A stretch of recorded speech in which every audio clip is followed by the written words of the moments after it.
উনাকে আমি চিনি, কারণ উনি আমার একটা মামলা আছে সাতক্ষীরায় মধ্যে মালাকাল মাউত ঢুকলো কেমনে? কথা বলছেন না কেন? তাইলে আপনি যদি প্লেনের উপরেও থাকেন, যেখানে বাতাস ঢুকতে পারে না, সেখানে মালাকাল মাউত ঢুকে আপনার জান কবজ করতে পারে। কথা বলছেন না কেন?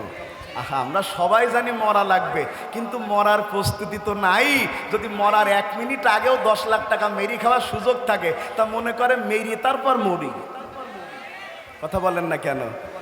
আরে মানুষ হইছো বেহুশ দুনিয়ার পিছে, কি জবাব দিবি রে তুই আল্লাহর কাছে? রাতে দিনে দৌড়া দৌড়ি, বিশ্রামের সুযোগটা নাই। নামাজ রোজা দূরের কথা, আল্লাহর নামটাও মুখে নাই। হালাল হারাম না মানিয়া করছো টাকা কামাই, এত টাকা রাখবা কোথায়? কাফনের তো পকেট নাই। টাকা পয়সা লইয়া কি কেউ কবরে গেছে? টাকা পয়সা লইয়া কি কেউ কবরে গেছে? কি জবাব দিবি রে তুই আল্লাহর কাছে? আরে মানুষ হইছো বেহুশ দুনিয়ার পিছে, কি জবাব দিবি রে তুই আল্লাহর কাছে? কথা কোন ঠিক না বে ঠিক? খুব মন দিয়া বুঝেন। রব্বে করিম আল্লাহ আমাদেরকে বুঝাতে চাইলেন, আসরের কসম করে লিমাজা আকসামাল্লাহু আল ওয়াক্তিল আসর। কেন আমার আল্লাহ আসরের রক্তের কসম করলেন? মূলত আসরের রক্তের কসম কেটে আল্লাহ বুঝাতে চাইলেন জাতি, আসরের পরে মাগরিব হতে যেমন সময় লাগে না, ও আমার বান্দা শুনো, তোমার তেমন মৃত্যু আসতে সময় লাগে না। আর মৃত্যু যদি বান্দা তোমার কাছে চলে আসে, পৃথিবীর কোনো মানুষ তোমাকে বাঁচায় রাখার ক্ষমতা রাখে না। আল্লামা ইকবাল মৃত্যুর উদাহরণ দিয়েছেন। আল্লামা ইকবাল তিনি ঠিক এইভাবে বলেন, কাগজটা কিস্তি বারিশ কা পানি, ছুটি সে তেরা লম্বি কাহানি, ये मेरे जिंदगी ये जिंदगानी, ছুটি সে তেরা লম্বি কাহানি। ছোটবেলায় কাগজের নৌকা আপনারা বানাতেন না? কথা বলেন না, বানাতেন না? এখনকার পোলাপানেরা বানায় না। এখনকার পোলাপানেরা কাগজের নৌকা বানাবে কি? মোবাইলে গেমস দেখে আর কার্টুন দেখেই তো কুল করতে পারে না। ছেলে পেলে না খাইলে বাপ মা কি করে? মোবাইল একটা ধরায় দিয়ে বলে, মোবাইল দেখ আর খাবার খা। আমাদের সময়ে যেমন সোনালি দিন ছিল, এখনকার বাচ্চারা কিন্তু সেগুলো পায় না। কারণ জন্মের আগে, কথা বলা শেখার আগে আমরা স্কুলে পাঠাই। তো কাগজের নৌকা আমরা বানাতাম তো নাকি? বানানোর পরে আমরা কি করতাম? মাশাআল্লাহ, পানিতে ছেড়ে দিতাম। ওই নৌকা বোধহয় 1-2 মাইল চলে যেতে পারতো। কি হতো? কিছু দূর যাওয়ার পরেই পানিতে ভিজে কাগজের নৌকাটা ডুবে যেত। আল্লামা ইকবাল জীবনের উদাহরণ দিয়েছেন কাগজের একটা নৌকার সাথে। আওয়াজ দিয়ে বলেন আল্লাহু আকবার। তিনি বলছেন, যদি কেউ একটা কাগজের নৌকা বানায়, বিশাল মহাসাগরের কথা বাদ দেন, নদীর কথা বাদ দেন, আপনাদের একটা পুকুরে যদি ছেড়ে দেয়া হয়, নৌকায় করে পুকুর পাড়ি দেয়া তো দূরে থাক, নৌকা তো নিজেই যেতে পারবে না, নৌকা ভিজে যাবে। এরপরে যদি ওপর থেকে বৃষ্টির পানি হয়, তাহলে তো নৌকা যখন তখন দুনিয়া থেকে শেষ। আল্লামা ইকবাল বলছেন, কাগজের নৌকা দিয়ে যেমন বিশাল মহাসাগর পাড়ি দেওয়া যায় না, বান্দা শুনো, ছোট্ট একটা জীবন নিয়ে কিয়ামত পর্যন্ত দুনিয়াতে বেঁচে থাকা যায় না। একটা মানুষ গড়ে কতদিন বাঁচে? 50, 60, 70, 75 বছর আমাদের দেশে বাঁচে। এর চাইতে বেশি কি বাঁচে? শোনেন ভাই, বুড়োরা হার্ট অ্যাটাক করে 60টে রিং পরাইছে, তাও দেখেন বেঁচে আছে। আর যুবক মানুষ একটুখানি বুকি ব্যথা করেছে, সাতক্ষীরা হাসপাতালে নিতে আলহামদুলিল্লাহ দুনিয়ার থেকে চলে গেছে। মানে আগেরকার মুরব্বীদের যে হার্টের শক্তি, এখনকার ইয়াংদের কিন্তু সেই শক্তি নাই। তো আমাদের বয়স 60-70 বছর হয়তো বা আমরা বাঁচি। ও ভাই, আপনারা কচ্ছপ চিনেন? কচ্ছপ, একটা কচ্ছপ কত বছর বাঁচে বলতে পারবেন? 250 বছর। কত বছর? গুয়ে সাপ চিনেন? গুয়ে সাপ, একটা গুয়ে সাপ দুনিয়াতে বাঁচে 750 বছর। অনেকে মনে মনে ভাবতেছেন, মানুষ হলাম কেন, গুয়ে সাপ হলি তো ভালো হইতো। শুনেন ভাই, আপনাদের কষ্ট হচ্ছে না তো? গুয়ে সাপ কতদিন বাঁচে? 750 বছরে গুয়ে সাপ কোনোদিন এক ফোঁটা পানি খায় না। সুবহানাল্লাহ কইলেন না? কথা শুনতেছেন আপনারা? আমার শুনতেছেন? গুয়ে সাপ এই 750 বছরে এক ফোঁটা পানি, 35 বছর পরে পরে প্রস্রাব করে 1 থেকে 2 ফোঁটা। তাইলে বাঁচে কেমনে পানি ছাড়া? প্রাণী বিজ্ঞানীরা বলেন গুয়ে সাপের মধ্যে আল্লাহ এমন অলৌকিক ক্ষমতা দিয়েছে, পানির যে 2টা উপাদান H2O, হাইড্রোজেন 2 অণু, অক্সিজেন 1 অণু, যেইটা দিয়ে পানি উৎপাদন করা হয়, পানি পাওয়া যায়। আল্লাহর কি রহমত, ওই গুয়ে সাপ নিজের পেটের মধ্যে বাতাস ঢুকায়া ওই বাতাসকে কনভার্ট করে নিজেই নিজের পেটের মধ্যে পানি তৈরি করতে পারে। নিজের পেটের মধ্যে নিজে পানি তৈরি করতে পারে, সেই পানি দিয়েই তার পিপাসা মিটে। দুনিয়ার কোনো পানি গুয়ে সাপের পান করা লাগে না। 750 বছর আল্লাহ তারে বাঁচায়া রাখে। ও বান্দা, ও বান্দা, ও বান্দা রে, তাইলে আল্লাহর নিয়ামত যে কত বেশি এটা বুঝলে বান্দা কখনো অহংকার করতে পারত না। বন্ধুগণ আমার, খুব ভালো করে বুঝেন, এই দুনিয়াতে আপনি আছেন যতদিন আপনার দাম ততদিন। কথা বলছেন না কেন? এই যারা বসে আছেন, আমি তো সবার পরিচয় জানি না, অবশ্যই তারা সম্মানিত মানুষ, তবে আমি আমার অ্যাডভোকেট সোহাগ ভাইকে চিনি, উনাকে আমি চিনি, কারণ উনি আমার একটা মামলা আছে সাতক্ষীরায়, সেই মামলা ভাই দেখাশোনা করে, সেই সুবাদে চিনি। রাজনৈতিক ব্যক্তিত্ব আলহামদুলিল্লাহ অনেক সহযোগিতা আমার করেন, এই সাতক্ষীরারই একটা মামলা। ভাইকে আমি চিনি, বাকি সবাইকে আমি চিনি না। এই যে চেয়ারে বসে আছি আমরা,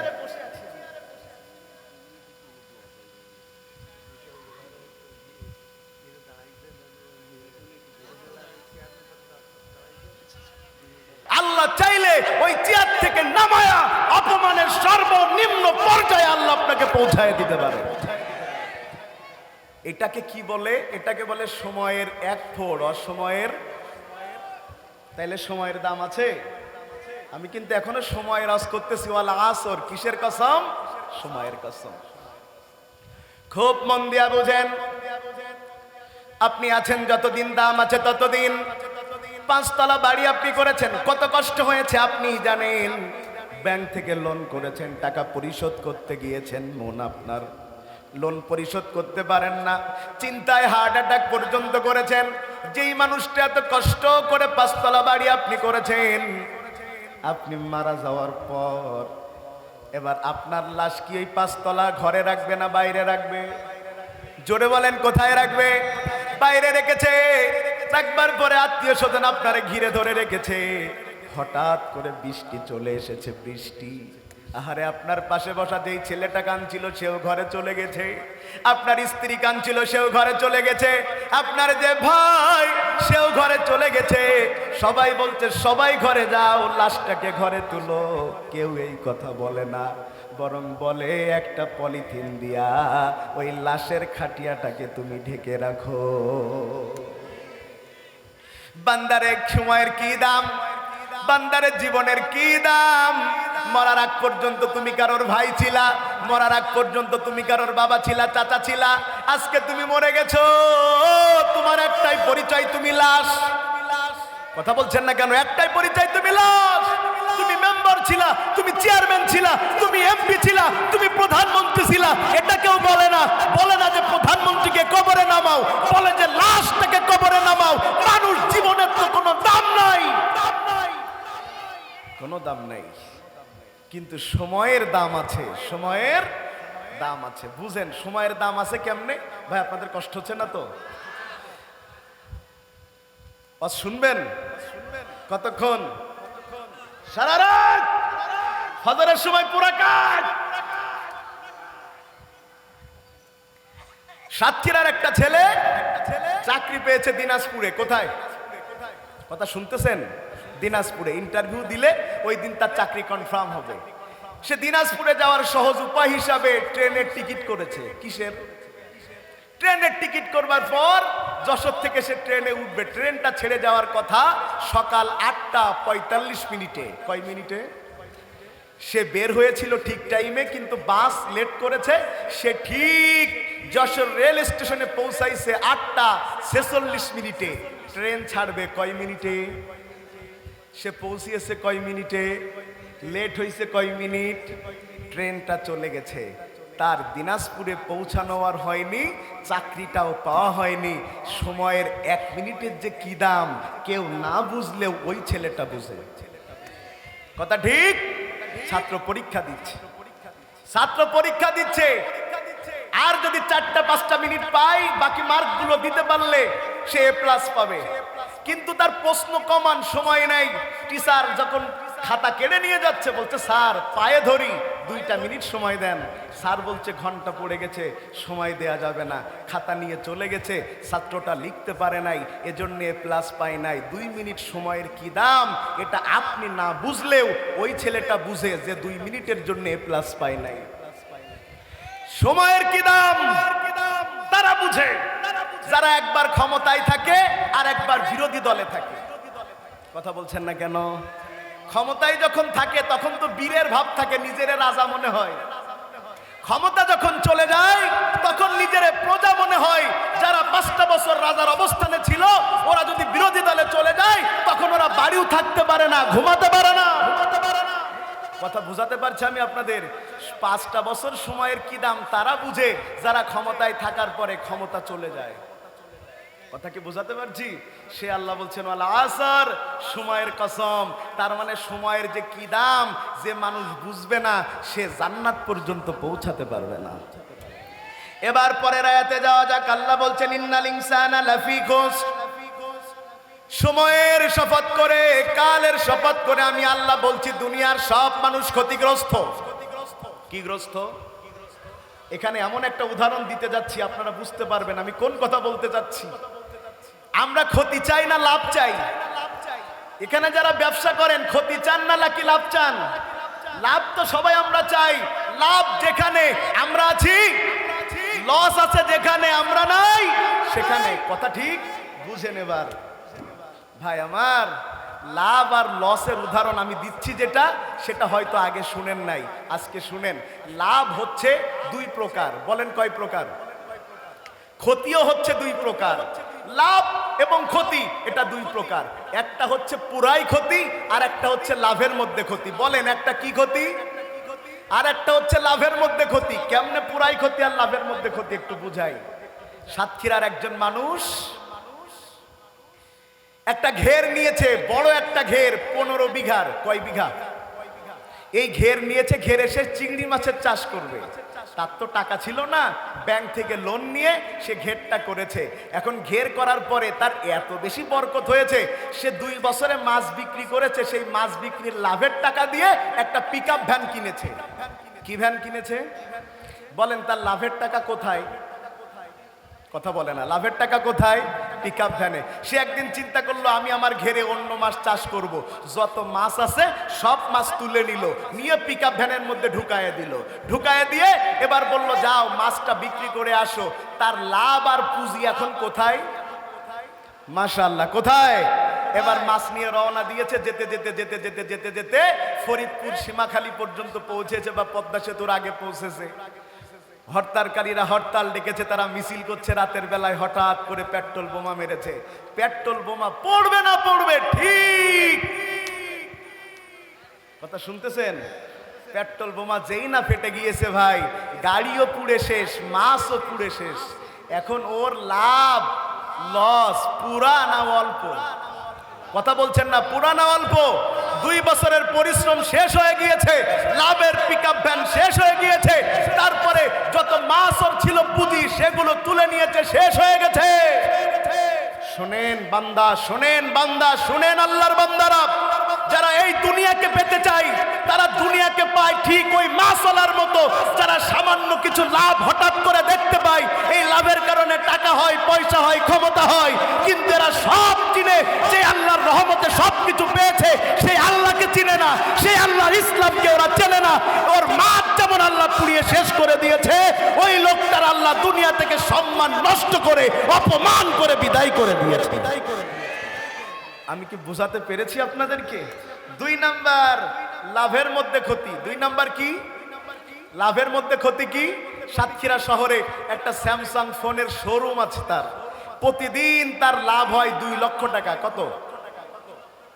কিন্তু একদিন হরতালের কারণে লোকজন কম আসলো, তার লাভ হলো 20,000 টাকা। বলেন তো তার লাভ হলো না লস হলো? লাভ হয়েছে। হ্যাঁ ঠিক আছে, উত্তরটা সুন্দর, এটা ঠিক হয়েছে, তার লাভ হয়েছে। অন্যদিন হয় কত, আজকে হয়েছে কত, কিন্তু আজকে তার লাভ হলেও তার লস হয়েছে 1,80,000। লাভের লস। কথা বলে না, কিসের লস? এটা পুরাই লস না, এটা লাভের লস। অন্যদিন 2 লক্ষ লাভ হয়, আজকে 20,000 লাভ হয়েছে, 1,80,000 তার লাভের লস। কিন্তু তার পুঁজি নষ্ট হয় নাই, তার ব্যবসাও নষ্ট হয় নাই। শুনেন আল্লাহর বান্দারা, শুনেন আল্লাহর বান্দারা, এই দুনিয়াতে যারা আল্লাহকে চিনেছে, এই দুনিয়াতে যারা দ্বীনকে চিনেছে, এই দুনিয়াতে যারা ইকামতে দ্বীনের কাজ করতে গিয়েছে, হয়তোবা এই কারণে তারা ক্ষতিগ্রস্ত হয়েছে, বাড়িঘর ছাড়া হয়েছে, চাকরি ছাড়া হয়েছে, কিন্তু আল্লাহ বলছেন তার পুরাই ক্ষতি হয় নাই, আগের চাইতে সম্মান বেড়ে গিয়েছে, জান্নাতে যাবার মতো উপযুক্ত বান্দা হিসাবে গড়ে উঠেছে। ইন্নাল ইনসানা লাফি খুসর, প্রত্যেক মানুষ ক্ষতির মধ্যে, তবে সব ক্ষতি একরকম ক্ষতি না, কারোর পুরাই ক্ষতি আর কারোর লাভের মধ্যে ক্ষতি। কথা কি বোঝাতে পারছি আমি আপনাদেরকে?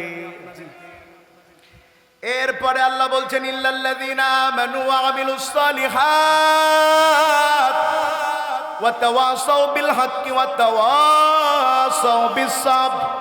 তবে সবাই ক্ষতিগ্রস্তের মধ্যে অন্তর্ভুক্ত হলেও 4 শ্রেণীর মানুষ ক্ষতি থেকে বেঁচে যাবে। জোরে বলেন কয় শ্রেণী? একটু জোরে বলেন কয় শ্রেণী? সবাই ক্ষতির মধ্যে পড়লেও 4 শ্রেণীর মানুষ ক্ষতি থেকে বেঁচে যাবে। আপনারা ক্ষতিতে থাকতে চান না ক্ষতি থেকে বাঁচতে চান? হাত তুলে বলেন, ক্ষতি চান না লাভ চান? পিছনের ভাইরা সবাই মিলে বলেন, ক্ষতি চান না লাভ চান? ক্ষতি থেকে বাঁচবে তারা 4টা আমল করবে তারা। কয়টা? আরো জোরে, জোর হলো না, জোরসে বলেন। বাবা 4টা মার্কায় যদি কেউ ভোটে দাঁড়ায় তো সে তো খুশি হয়ে আমার 1 লাখ টাকা দিত। যে জোরে আপনারা স্লোগান দিয়েছেন, কি বলেন আপনারা? ঠিক আছে, মাশাআল্লাহ। কয়টা আমল করা লাগবে? জোরে বলেন কয়টা আমল? 4টা। ইল্লাল্লাযীনা আমানু, ওই ক্ষতি থেকে বেঁচে যাবে প্রথম তারা, এই দুনিয়াতে ঈমান এনেছে যারা। সুবহানাল্লাহ কয় না কা? জোরে বলেন সুবহানাল্লাহ। এখানে যারা আছি আমরা ঈমানদার না বেঈমান? হাত তুলে বলেন আমরা কি? আমরা বিশাল ঈমানদার, কিন্তু একটা চায়ের কাপে বিক্রি হয়ে যায়। কথা বলেন না কেন? আমরা বিশাল ঈমানদার, একটা চায়ের কাপে বিক্রি হয়ে যায়। বলবো, কথা বলবো। ওয়াজ করতে গিয়েছি কয়রায় 16 সালে। তা আমি যখন ওয়াজ করব, ওয়াজের আগে ওখানকার একজন ইয়াং চেয়ারম্যান আছেন, উনি বক্তব্য দিতে উঠেছেন। তো উনি বক্তব্য একটু লম্বা করে ফেলেছেন, প্রায় 25 মিনিট। কত মিনিট? এক শ্রোতা বলে ফেলেছে, এত ভালো ভালো কথা বলে কি হবে, আমাদের তো ওই কাঠটা ঠিকঠাক দেন না। শুনতেছেন কথা? পাশে একজন বলে ফেলেছে, চুরি করে কুল পায় না, দেবে কখন? এ শুনতেছেন কথা? শুনতেছেন? ইয়াং চেয়ারম্যান রাগ হয়ে গেছে, বলতেছে ও আমি গমসোর আর আপনারা ভালো। মঞ্চে হচ্ছে, মঞ্চে মঞ্চে। আমি ওয়াজ করা বাদ দিয়ে তাকাই রইছি। আমি বলি বলে কি? কথা শুনতেছেন আমার? তখন উনি এবার বলতেছেন আপনারা ভালো আর আমি খারাপ। 1000 টাকার নোট বাড়ি না পৌঁছালে তো কেউ আমারে ভোট দেন নাই। কথা বলছেন না কেন? তো 1000 টাকা দিয়ে ভোট কিনে নিয়েছি, আমার দায়িত্বটা কিসের? আপনারা আমার চাইতে বড় চোর, আমি তো গম চুরি করি আর আপনারা আপনাদের ঈমান চুরি করেন।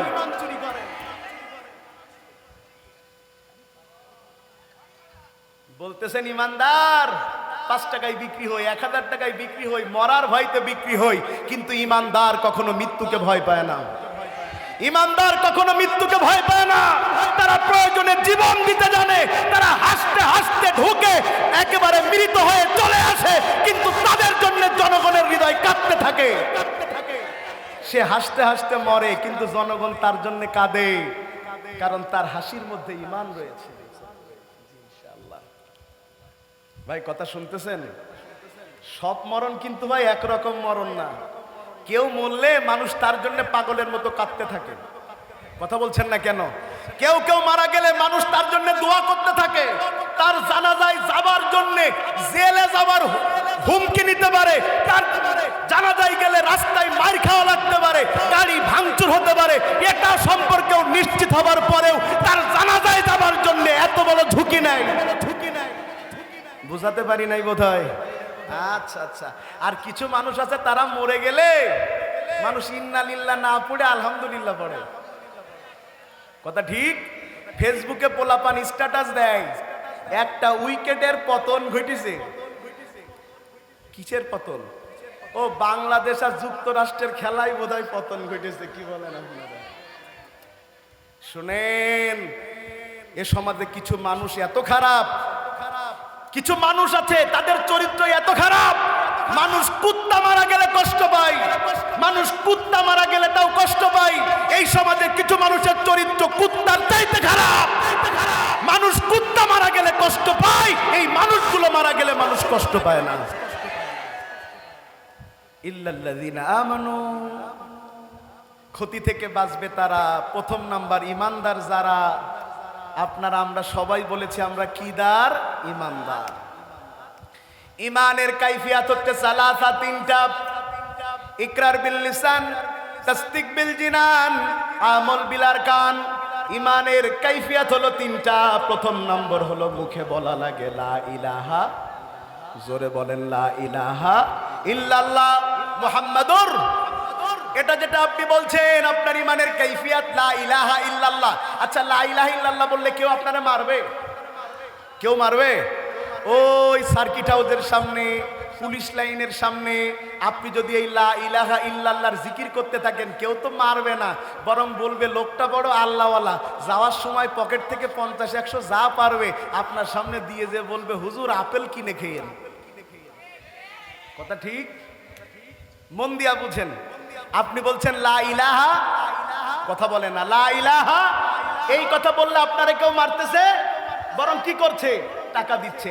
আর আল্লাহ রাসূল সর্বপ্রথম যখন সব লোকগুলোকে এক জায়গায় করলেন, করে বললেন কুলু লা ইলাহা ইল্লাল্লাহ, তুমি বলো লা ইলাহা ইল্লাল্লাহ তুফলিহুন, তাইলে তোমরা সফল হবা। আল্লাহ আমাদের টাকা দেয়, আপেল দেয়, আর রাসূলের দিকে পাথর ছুঁড়ে মেরেছে। কথা বলছেন না কেন? আচ্ছা, রাসূল কি বললো যার কারণে তারা খেপে গেল? আমার বলা বেশি সুন্দর না রাসূলের বলা বেশি সুন্দর? আমাদের মতো বক্তা বেশি ভালো না রাসূল বেশি ভালো বক্তা? তা রাসূল বক্তব্য দিয়ে বললেন বলো লা ইলাহা ইল্লাল্লাহ, তারে পাথর মারলো। আর আপনি আমি বলছি লা ইলাহা ইল্লাল্লাহ, পাথর তো মারতেছেই না, যাওয়ার সময় হাদিয়াও দিচ্ছে, ভালো ভালো খাবারও দিচ্ছে। ব্যাপারটা কি দাঁড়ালো? মানে লা ইলাহা ইল্লাল্লাহর অর্থ কাফেররা যেটা বুঝেছে বাঙালিরা সেটা বোঝে নাই। বুঝাতে পারি নাই বোধহয়। শুনেন, খুব মন দিয়ে শুনেন। আপনি লা ইলাহা ইল্লাল্লাহ সঠিক ব্যাখ্যা করেন, আল্লাহর কসম করে বলছি, আল্লাহর কসম করে বলছি, আল্লাহর কসম করে বলছি, আপনার বিরুদ্ধে জঙ্গিবাদের মামলা হতে বাধ্য। আপনি বলবেন কেন? লা ইলাহা ইল্লাল্লাহ মানে আল্লাহ ছাড়া যত আইন আছে সব আইনের কবর রচনা করে আল্লাহর আইন জমিনে কায়েম করা লাগবে। লা ইলাহা ইল্লাল্লাহর মানে হচ্ছে মানব রচিত যত মতবাদ আছে সবগুলোর কবর রচনা করে আল্লাহর জমিনে আল্লাহর দ্বীন কায়েম করে পথ করে সংসদ থেকে কোরআনের আইন জারি করতে হবে। তো এতক্ষণ যেটা বলছিলাম লা ইলাহা ইল্লাল্লাহ ভালোই তো লাগছিল, যেই বললাম সংসদে জারি করা লাগবে সেই অনেক মানুষ মনে করতেছে কেন? কথা বললেন না কেন? ইমাম সাহেব, নতুন ইমাম, মসজিদে চাকরি নিয়েছেন। চাকরি নিয়ে ইমাম সাহেব বলছে দেখো আমি ইমাম, বড় কড়া মানুষ, হক কথা বলি, এই মসজিদ চলবে আল্লাহর আইনে। কেউ রাগ করবে? এই মসজিদ কোন সভাপতির আইনে চলবে না, আল্লাহর আইনে চলবে, কেউ রাগ করবে না। মসজিদ আল্লাহর ঘর, আল্লাহর আইনে চলবে। সবাই বলল হুজুর একের কথা বলেছে। কথা বলছে না। একই হুজুর যদি ওই মসজিদেই বলে যে সংসদ আল্লাহর আইনে চলা লাগবে, এক শ্রেণীর মুসল্লিরা বলবে হুজুর রাজনীতি শুরু করেছে। কথা বলছেন না কেন? আর আমাদের দেশে যেই হক কথা বলে সেই তো জঙ্গি হয়। কথা বলছেন না কেন? ওই আমি টিচারের কাছে একটা গল্প শুনেছিলাম, বলবো ভাই? টিচার ক্লাসে গিয়েছে, যে ছাত্রদেরকে বলতে, ছাত্ররা তোমরা একটা রচনা লিখবা। বলছে রচনাটা কিসের উপরে স্যার? তা বলতেছে কুমিরের উপরে। কিসের? কথা বলে না, কিসের উপরে? সব ছাত্র রচনা লিখে এনেছে, এরকম খাতায় রচনা লিখে এনেছে। উদাহরণটা অনেকে শুনে থাকবেন, দিয়ে থাকি মাঝে মধ্যে। সব ছাত্র তো লিখেছে, এর মধ্যে একটা ছাত্র এক্সেপশনাল ভাবে লিখে এনেছে। সে লিখেছে, স্যার কুমির একটা জলচর প্রাণী, এর একটা নাক আছে, চোখ আছে। স্যার এক পৃষ্ঠা কোন রকম বর্ণনা লিখে এরপর লিখেছে, স্যার এই কুমিরের বিশাল এক লেজ আছে।